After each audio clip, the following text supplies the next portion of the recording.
Hello everyone. तो आज हम एक न्यू चैप्टर स्टार्ट करने लगे हैं। कल हमने टाइम एंड वर्क कंप्लीट किया था, तो अब हम कौन सा स्टार्ट करने लगे हैं? Ratio and proportion. तो पहले रेशियो एंड प्रपोर्शन स्टार्ट करने से पहले मैं आपको थोड़ा सा आइडिया देता हूँ कि रेशियो होता क्या है। ये सबको पता होगा, पर एक बार थोड़ा सा डिस्कस कर लेते हैं, ठीक है। अगर मैं आपको बोलूँ कि अगर हमारे पास ए बाई बी है ना, हम ऐसे लिखते हैं ना, ए बाई बी, वो क्या है? रेशियो है। अगर मैं दो नंबर्स ले रहा हूँ ना, ए और बी, तो ए और बी किसकी रेशियो है? ए की, ए टू बी की, है ना, ए टू बी की। अब रेशियो में इसको लिखते कैसे हैं? हम उसको लिखते हैं ए, ये जो बीच में मैं साइन डाल रहा हूँ ना, ये होता है रेशियो का साइन। तो इस तरह से हम लिखते हैं ए रेशियो बी। ये जो साइन आ गया, ये किसका साइन होता है? रेशियो का। तो हम इस तरह से लिखते हैं रेशियो को, ठीक है। और जो भी, और दूसरी बात क्या याद रखनी है इसमें, कि जो रेशियो होती है ना, हमेशा हमेशा हम जब भी रेशियो निकाल रहे हैं वो हमेशा सेम क्वांटिटीज़ की होती है, ठीक है। जैसे कल हमने जो टाइम एंड वर्क चैप्टर किया, उसमें हम लिख रहे थे ना एम रेशो, ये एम रेशो डब्ल्यू। एम क्या था? मैन था। डब्ल्यू क्या था? वुमेन था। अब इसका ये मतलब नहीं था कि हम मैन और वुमेन को आपस में कंपेयर कर रहे हैं, क्योंकि रेशियो का मतलब होता ही कंपेयर करना है। हम यहाँ पे याद करो, हम यहाँ पे एम रेशियो डब्ल्यू जब लिख रहे थे, हम कर रहे क्या थे? उनकी एफिशिएंसीज को कंपेयर कर रहे थे। हम बोल रहे थे ना, मैन की एफिशिएंसी 3 है और वुमेन की एफिशिएंसी 4 है।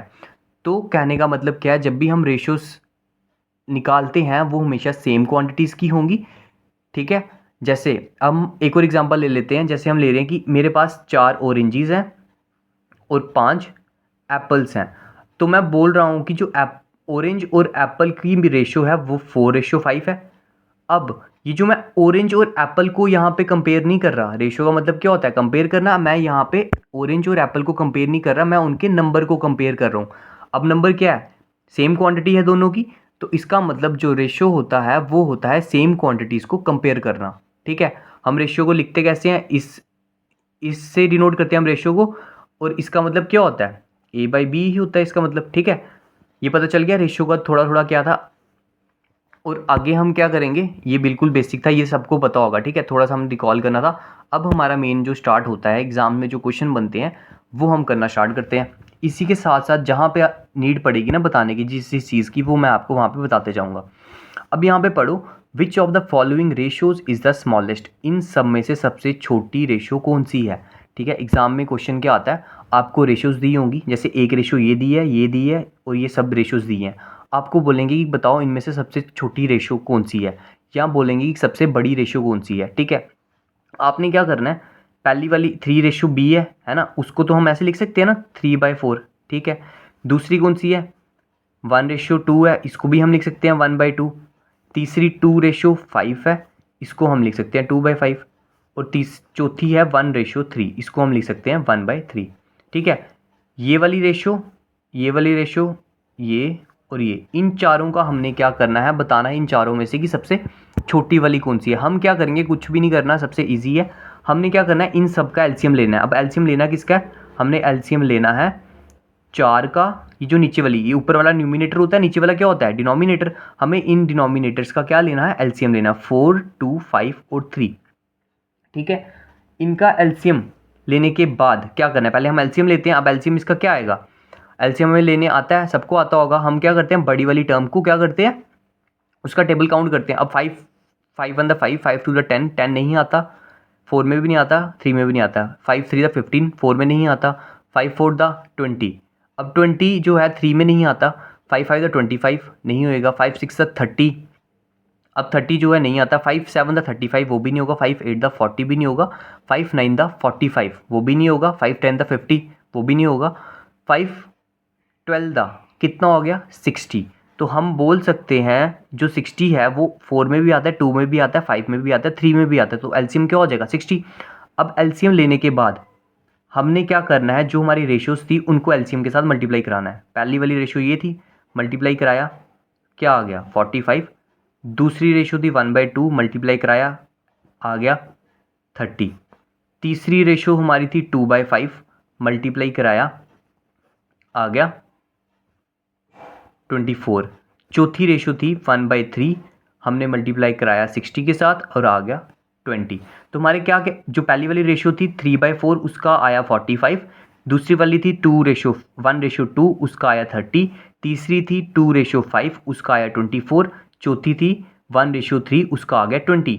अब हमें बोला था कि सबसे स्मॉलेस्ट कौन सा है। अब इन सब में से सबसे छोटा वाला नंबर कौन सा है? 20। अब 20 किस रेशियो का था? 1:3 का। तो हम बोलेंगे कि जो 1:3 है ना, 1:3 जो है वो हमारी सबसे क्या होगी? स्मॉलेस्ट हो गई। और वही अगर पूछा होता लार्जेस्ट कौन सा होता, सबसे बड़ा कौन सा है? 45। तो ये जो 45 है कौन सी वाली का? 3:4 का। तो 3:4 सबसे क्या होगी? लार्जेस्ट होगी। ठीक है। अब इस क्वेश्चन से हमने सीखा क्या? जब भी हमें स्मॉलेस्ट पूछा हो या लार्जेस्ट पूछा हो रेशियोज का, हमें क्या करना है? उनका एलसीएम लेना है। एलसीएम लेने के बाद हम उनका स्मॉलेस्ट और लार्जेस्ट निकाल लेंगे। ठीक है। अब दूसरा क्वेश्चन, पहले चीज़ में क्या सीखा कि रेशियोज को कैसे निकालते हैं, स्मॉलेस्ट कौन सी है, लार्जेस्ट कौन सी है, ये सीखना था पहले वाले क्वेश्चन में। अब दूसरे वाले में क्या सीखना है वो देखो। अब यहाँ पे देखो क्या लिखा है, पहले हम ना ये वाला क्वेश्चन करते हैं। अब यहाँ पे लिखा है A:B की वैल्यू दी है 2:3 और B:C की वैल्यू दी है 3:5। ठीक है। कितनी रेशियोज हैं? ए का बी के साथ रेशियो है, एक रेशियो ये है, बी का सी के साथ रेशियो, एक रेशियो दी है। दो रेशियोज दी हैं और उनमें कौन कौन सी क्वांटिटीज आई हैं? ए आया, बी आया और सी आया, तीन आई है ना। अब देखो A:B में और B:C में कॉमन क्या है? बी कॉमन है दोनों में। अगर दोनों में बी कॉमन है तो कॉमन है मतलब सेम है, तो दोनों का बी भी सेम होना चाहिए। यहाँ पे क्या है? 3 है और यहाँ पे बी क्या है? 3 ही है। ठीक है। ये देखो बी की वैल्यू 3 है, सी की वैल्यू 5 है। यहाँ पे ए की वैल्यू 2 है और बी की वैल्यू 3 है। ये मतलब होता है इसका। ठीक है। अब यहाँ पे बी कितना था? 3 था। यहाँ भी बी 3 था। तो हमसे पूछा था ए, बी और सी आपस में रेशियो में इनकी वैल्यू निकालो। अब यहाँ पे क्या था? दोनों कॉमन थे और दोनों 3 सेम थे, तो इसका मतलब हमारा आंसर क्या होगा? ए की वैल्यू 2 है ना, ए की वैल्यू 2, बी की वैल्यू 3 और सी की वैल्यू क्या है? 5। ये हमारा क्या आ गया? डायरेक्ट आंसर आ गया। जब हमारे क्या था? दोनों में बी कॉमन था और वैल्यूज भी हमें सी सेम दी थी। ये तो आ गया बिल्कुल बेसिक क्वेश्चन, लेकिन एग्जाम में वो थोड़ी ऐसे देगा। एग्जाम में क्या करेगा? वो आपको रेशियोज दे देगा। एक रेशियो उसने ये दी, दूसरी रेशियो ये दे दी। अब देखो A:B दिया एक में और एक में दे दिया B:C। अभी जो A:B की वैल्यू है 2:3 है, मतलब A की वैल्यू 2, B की वैल्यू 3। B:C है जो उसकी वैल्यू कितनी है? 6:8, मतलब B की वैल्यू 6, C की वैल्यू 8। अब दोनों में कॉमन क्या था? B कॉमन है दोनों में, लेकिन यहाँ B की वैल्यू 3 है, यहाँ B की वैल्यू 6 है। वैल्यू सेम नहीं है। तो अगर b कॉमन है तो इनकी वैल्यू भी सेम होनी चाहिए। तो हमें क्या करना पड़ेगा? इनकी जो वैल्यू है उनको सेम करना पड़ेगा। अब सेम कैसे करेंगे? यहाँ 3 है, यहाँ पे 6 है। हमें क्या करना है सेम करने के लिए? एलसीएम लेना है। 3 और 6 का एलसीएम क्या होता है? 6 होता है। तो हमें क्या करना पड़ेगा इसको 6 बनाने के लिए? अब 3 को हमने 3 पे फोकस करना है, इस पूरे पे नहीं। ये 3 था और ये 6 था, दोनों की वैल्यू सेम होनी चाहिए। यहाँ पे सेम नहीं है। अब हमने सेम बनाने के लिए क्या करना पड़ेगा? इनका एलसीएम लेना है। एलसीएम किसका लेना है? 3 का और 6 का, जो कॉमन नंबर्स हमारे होने चाहिए थे। इसका एलसीएम आएगा 3 और 6 का एलसीएम कितना होगा? 6 हो जाएगा। 6 के बाद हमने क्या करना है? इस 3 को 6 बनाने के लिए हमें क्या करना पड़ेगा? 2 से मल्टीप्लाई, क्योंकि 2 से मल्टीप्लाई कराएंगे तो क्या बन जाएगा? 6 बन जाएगा। तो हमें इस पूरे को 2 से मल्टीप्लाई करा देना। जब 2 को इसके साथ भी मल्टीप्लाई होगा, ये इसके साथ भी होगा, 2 टू द 4 और 3 टू द 6, ये बन गया। यहाँ पे हमें 6 के साथ मल्टीप्लाई कराना था, ये पहले से ही 6 था। तो अब इसको 6 बनाने के लिए क्या करना पड़ेगा? 1 से ही मल्टीप्लाई कराना पड़ेगा, कोई चेंज नहीं करना पड़ेगा। तो जब इसको 1 से मल्टीप्लाई कराया तो क्या आ गया? 6:8। A:B की वैल्यू ये आ गई और B:C की वैल्यू ये आ गई। ठीक है। अब देखो B यहाँ भी सेम है, यहाँ भी सेम है, तो इसका मतलब A:B:C की वैल्यू पूछी थी। A की वैल्यू क्या होगी? ये 4, B की वैल्यू क्या होगी? 6 और C की वैल्यू क्या होगी? 8। तो अगर ये एक बार कैंसिल होता है तो कैंसिल कर लेंगे, ये कैंसिल हो क्या आ गया? 2:3:4। एक तो हम कर सकते हैं इस मेथड से, इसमें टाइम लगेगा है ना। एक मेथड कौन सा है वो सीखो। ये वाला मेथड, ये मैं जो दूसरा मेथड सिखाने लगा, ये कहाँ पे लगना है? जब हमें सिर्फ कितनी रेशियोज दी हैं? 2 रेशियोज दी हैं। एक रेशियो ये दी है, एक रेशियो ये दी है, और उन दोनों रेशियो में कोई एक कॉमन है। अब ए रेशियो बी में कॉमन क्या था, बी रेशियो सी था, तो कहाँ पे लगेगा, जहाँ पे वो कॉमन होगा। दो रेशियोज होनी चाहिए और दोनों में से कोई एक कॉमन होना चाहिए। जैसे यहाँ पे बी कॉमन था, हम क्या करेंगे, लिखा ए रेशियो बी लिखा, ठीक है। उसके बाद दूसरा था बी रेशियो सी, वो कहाँ लिखा, बी रेशियो सी। ध्यान क्या देना है, अगर सपोज करो यहाँ पे उन्होंने अगर सी रेशियो बी दिया होता तो हमें यहाँ पे सी रेशियो बी नहीं लिखना था, हमें यहाँ पे लिखना कैसे था, बी रेशियो सी।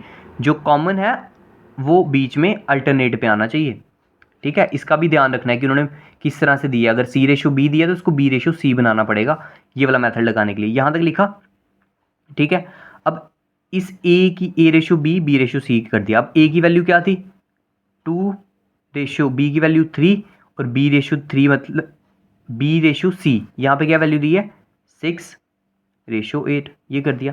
हमें क्या करना है, हमें ए और बी को मल्टीप्लाई करवाना है, ए और बी को मल्टीप्लाई कराना है, 6 टू द 12, फिर ऐसे चलेंगे, ये पहले इनको मल्टीप्लाई फिर इनको मल्टीप्लाई। अब बी और बी को मल्टीप्लाई करवाया, 6 इंटू 3 18, फिर बी और सी को मल्टीप्लाई करवाना है, बी और सी को 3 8 द 24, ठीक है। किस तरह से मल्टीप्लाई कराना है, एक ऐसे उल्टा एन दिख रहा है, ये इस तरह से मल्टीप्लाई कराना है। अब जो कैंसिल होता है कैंसिल कर लो, 6 2 द 12, 6 3 द 18, 6 4 द 24, तो आंसर क्या आ गया, 2 रेशो 3 रेशो 4। तो हम एलसीएम लेके भी कर सकते हैं, ऐसे भी कर सकते हैं, ठीक है। ये मेथड लगेगा कहाँ पे, जब हमें दो रेशोज दी होंगी और दोनों में एक कॉमन होगा, ठीक है। अब ये हमने कर लिया। अब एग्ज़ाम में क्वेश्चन कैसे आ जाता है, यहाँ हमसे दो रेशोज देके 3 का रिलेशन पूछा था आपस में, है ना, रेशियोज में। अब यहाँ पे हमें 3 रेशियोज दी हैं और 4 का रिलेशन पूछा है। अब ये कैसे बनाएंगे, बहुत इजी है ये भी। अब देखो हमें रिलेशन किसका पूछा है, ए का, ए रेशियो बी का, और बी रेशियो सी का, सी रेशियो डी का, ठीक है। अब वैल्यूज डाल दो उनकी अपनी अपनी जगह पे। ए रेशियो बी, ए कहाँ पे आ गया, यहाँ पे, बी कहाँ पे आ गया, इसके नीचे। अब दूसरी वाली, अब वो इसके सामने नहीं लिखना, उसके नीचे आ जाएगा स्टेप, ठीक है। अब बी रेशियो सी है, बी आ जाएगा बी के नीचे, सी आ जाएगा सी के नीचे। अब एक और स्टेप नीचे चलेंगे, सी रेशियो डी है, सी की वैल्यू आ जाएगी 6 और डी की वैल्यू आ जाएगी 7। यहाँ तक समझ आई, ठीक है। उसके बाद क्या करना है, ये जो खाली जगह है ना, वहाँ पे क्या करना है, इसके साथ खाली जगह के साथ वाली वैल्यूज क्या क्या है, खाली जगह के साथ वाली वैल्यू क्या है, 3, इधर भी 3। खाली जगह यहाँ पे ये है, इधर वैल्यू क्या आएगी, इसके साथ वाली, इसके साथ वाली, अपनी लाइन में देखना है, ठीक है, अपनी लाइन वाली। अब इसके साथ वाली वैल्यू क्या आएगी, 4। अब यहाँ खाली जगह है तो इसके साथ वाली वैल्यू 5, इसके साथ वाली जगह 6 और इधर भी क्या आ जाएगा 6, ठीक है। अपनी अपनी लाइन में उसके साथ वाली वैल्यूज डाल देनी है जहाँ जहाँ पे खाली जगह होगी। उसके बाद हमने क्या करना है, ये आ गई मेरी ए की वैल्यू, ये बी की, ये सी की वैल्यू और ये डी की वैल्यू। अब हमें क्या करना है, इनको आपस में मल्टीप्लाई कराना है, ठीक है। या तो आप क्या कर लो, पहले कैंसिल जो होते हैं वो कैंसिल कर लो, या तो वैल्यूज़ निकालने के बाद कैंसिल कर लो, ठीक है। अगर बड़ी कैलकुलेशन होगी तो कर लेना, जैसे आपको इजी लगे वैसे आप कर लेना, ठीक है। अब हर एक की अपनी अपनी कैलकुलेशन होती है, जैसे वो इजी लगे कर सकते हैं, पर हम अगर कैंसिल करना चाहें तो कर सकते हैं। जैसे यहाँ पे इस वाले ए में और इस बी में, सी और डी में, इन सब में जो कॉमन है वो क्या है, इसमें से अगर हम 3 से कैंसिल करें, 3 1 दा, ठीक है। यहाँ पे 3 2 से, ये भी 2 से कैंसिल, ये भी 2 से कैंसिल। जब कैंसिल करना है तो सब में कैंसिल करना है, ठीक है। अब यहाँ पे और कुछ काट सकते हैं, यहाँ 4 है, यहाँ 4 है, यहाँ 2 है पर यहाँ नहीं काट सकते, यहाँ 3 है, यहाँ कहीं 3 नहीं दिख रहा, इधर भी नहीं काट सकते, बस इतना ही कटेगा, ठीक है। अब क्या करना था, अब अगर कटता है तो काट लो, नहीं कटता तो नहीं काटो। अब मल्टीप्लाई करा लो, 2 4 द 8, 2 4 द कितना हो गया 8, 8 2 द 16, ठीक है। 3 4 द 12, 12 2 द 24, 3 5 द 15, 15 2 द 30। तो क्या कर रहा हूँ, आपस में मल्टीप्लाई करा रहा हूँ, है ना। अब 1 इंटू 5 5, 5 7 द 35। ये जो मैंने क्या किया, आपस में क्या करवा लिए, मल्टीप्लाई करा लिए। तो हमारा अब देखो ये अब कैंसिल होता है, ए रेशो बी रेशो सी रेशो डी, कुछ कैंसिल हो रहा नहीं हो रहा, तो इसका मतलब ए रेशो बी रेशो सी की वैल्यू क्या आ गई, 16 इज टू 2 24 30 रेशो 35। तो खत्म हो गया ये वाला क्वेश्चन भी, ठीक है। अब उसके बाद अगले क्वेश्चन की तरफ मूव करते हैं। इसमें हमने क्या सीखा कि जब 4 का रेशियो निकालना था, कैसे निकालना, जो पीछे सीखा वो 2 का रेशियो निकालना सीखा, ठीक है। अब क्वेश्चंस कैसे कैसे पूछे जाते हैं, ठीक है। पहले ये करने से पहले ना मैं आपको ये करवाता हूँ पहले। अब यहाँ पर देखो, यहाँ बोला है there are 28 students in the class. Class में कितने स्टूडेंट्स हैं? 28 स्टूडेंट्स हैं। If ratio of boys and girls in the class is 4:3। अब जो लड़के हैं वो 4 हैं, 4 की रेशियो में, और लड़कियां हैं 3 की रेशियो में है। अब एक और चीज़ ध्यान रखना, जो मेरी रेशियोज़ होती है ना, या अगर मेरी सपोज करो कोई भी रेशियो है, A:B है, अगर मैं उनमें मल्टीप्लाई करा दूँ, मल्टीप्लाई कराऊंगा तो दोनों साइड कराना पड़ेगा, और अगर यहाँ 2 से कराऊंगा यहाँ भी 2 से कराऊंगा, अगर यहाँ 3 से करा रहा हूँ यहाँ भी 3 से करा रहा हूँ, चाहे मैं उनमें मल्टीप्लाई कराऊँ, दोनों साइड की बात करूँ, दोनों साइड मल्टीप्लाई कराना पड़ेगा, चाहे मैं मल्टीप्लाई कराऊँ, चाहे मैं डिवाइड कराऊँ, चाहे मैं एडिशन करूँ, चाहे मैं सब्ट्रैक्शन करूँ, ठीक है। दोनों साइड करानी है, और दोनों साइड क्या होगा, सेम नंबर से होगा, तो उनमें जो उनकी रेशियो रहेगी ना वो सेम रहेगी। कहने का क्या मतलब है, अगर मैं 3:4 लिख रहा हूँ, इसको अगर मैं 100 से मल्टीप्लाई करा रहा हूँ और 4 को भी 100 से मल्टीप्लाई करवा दिया, ठीक है, तो ये 300 बन गया और ये 400 बन गया।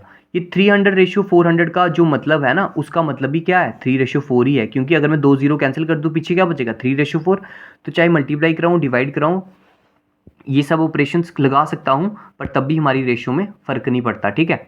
अब जैसे यहाँ पे 4:3 था, इसका मतलब 4 के साथ कुछ मल्टीप्लाई, कुछ नंबर्स हो भी सकते हैं 4:3 है, जैसे 4x है ना, 4x, 4 के साथ कुछ मल्टीप्लाई हो सकता है, 3 के साथ भी कुछ मल्टीप्लाई हो सकता है।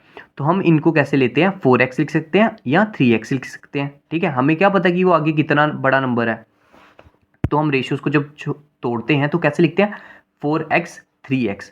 जैसे 2:3 दिया होगा, कैसे लिखेंगे, 2x 3x, ठीक है। ये थोड़ा सा मैंने बताना था। अब देखो यहाँ पे क्वेश्चन बोला हुआ है कि जो टोटल स्टूडेंट्स हैं वो हैं 28, और बॉयज़ और गर्ल्स की रेशियो है 4:3। अब 4:3 है, मतलब 4 लड़के हैं 3 लड़कियां, बस टोटल स्टूडेंट उन्हीं से बने होंगे, लड़का और लड़की से।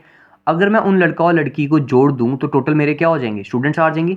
अगर मैं लड़का और लड़की को जोड़ दूँ, ये 4 लड़के थे 3 लड़कियां थी इस रेशियो में, 4x है ना और 3x। x अगर आपने लेना है नहीं लो, नहीं लेना तो तब भी कोई फ़र्क नहीं पड़ रहा, ठीक है। 4 और 3 मतलब 7 की रेशियो में है, ठीक है। अगर नहीं पता चला तो x ले लो, ठीक है, जैसे आपको इजी रहता है, ठीक है। तो क्या हो गया, x लेने का मतलब क्या होता है, 4 के साथ कुछ मल्टीप्लाई हो भी सकता है ना, क्या पता यहाँ पे कुछ भी हो सकता है ना, कुछ भी हो सकता है, क्या होता है 4 7 28 हो, 3 7 21 हो, उनका सम करके, या कुछ भी हो सकता है।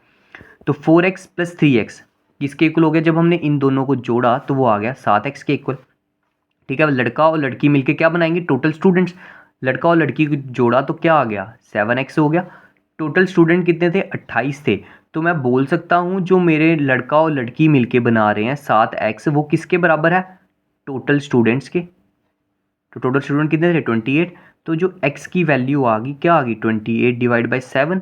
इसका मतलब x की वैल्यू क्या होगी, 4 होगी, ठीक है। मतलब कुछ मल्टीप्लाई में है तो इसलिए तो हमने साथ में x ले लिया, ठीक है। अब हमें लास्ट में बोला है then find the number of boys and girls in the class. Class में लड़का और लड़की फाइंड करो। अब लड़के जो थे वो क्या थे, 4x लिए थे हमने, है ना। 4x कौन थे, लड़के, और गर्ल्स क्या थी, 3x। हमें पूछा लड़का और लड़की फाइंड करो, 4 आ गया, x की वैल्यू 4 थी, तो 4 4 द 16। यहाँ क्या था, 3 था, x की वैल्यू 4 थी, 3 4 द 12। तो लड़के कितने आ गए, 16, लड़कियाँ कितनी आ गई, 12, ठीक है। टोटल स्टूडेंट, और ये कैसे कर लिया, बिल्कुल बेसिक वाला क्वेश्चन था। जिनको आता है उनको तो उनके लिए बहुत ईजी है, जिसको नहीं आता जो सीख रहा है, इसलिए मैं थोड़ा एक्सप्लेन करके बताया मैंने, ठीक है। अब हम आते हैं इस वाले क्वेश्चन पे। यहाँ पे बोला है कि 3 नंबर हैं, वो किस रेशियो में है, 1/2 रेशियो, 2/3 रेशियो, 3/4 रेशियो। मतलब किस में दिए हैं, फ्रैक्शंस में नंबर दिए हैं। हमें बोला है कि डिफरेंस बताओ ग्रेटेस्ट और स्मॉलेस्ट नंबर का। हमने अभी पीछे सीखा फ्रैक्शंस में, जब नंबर दिए थे हमारे पास, है ना, ऐसे नंबर दिए थे जहाँ सबसे पहले स्मॉलेस्ट वाला निकाला, हम क्या कर रहे थे। अब फ्रैक्शंस में नंबर दिए हैं तो हमें क्या करना पड़ेगा, जब भी फ्रैक्शंस में, अब एक और नई चीज़ सीखो यहाँ पे, जब भी फ्रैक्शंस में नंबर दिए हैं तो हमें उनको पहले क्या करना पड़ेगा, उनका एलसीएम लेके उनको एक नेचुरल नंबर बनाना पड़ेगा, ठीक है।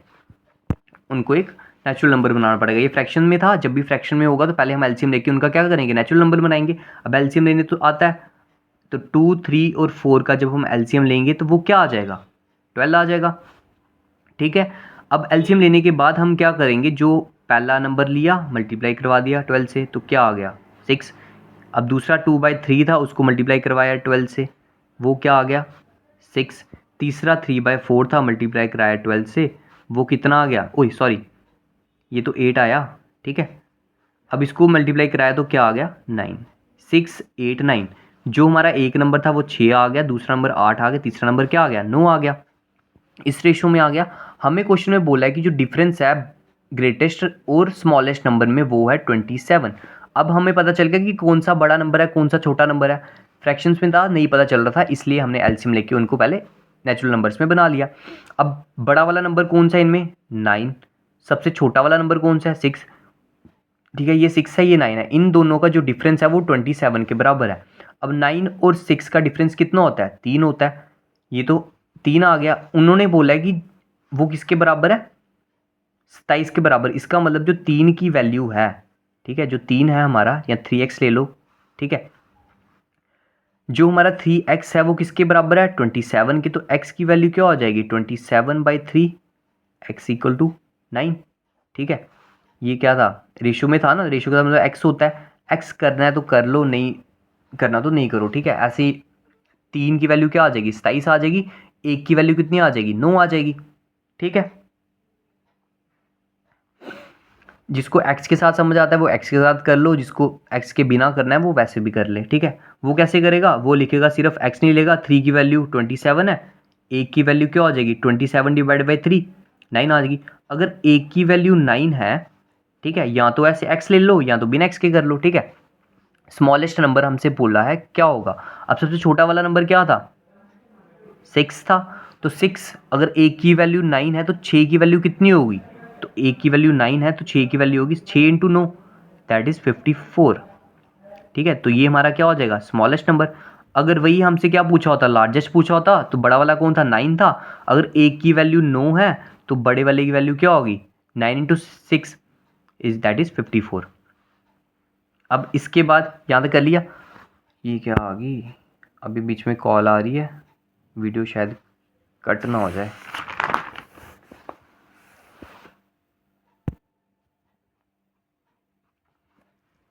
अब यहाँ पे देखो, हमें नेक्स्ट क्वेश्चन करते हैं।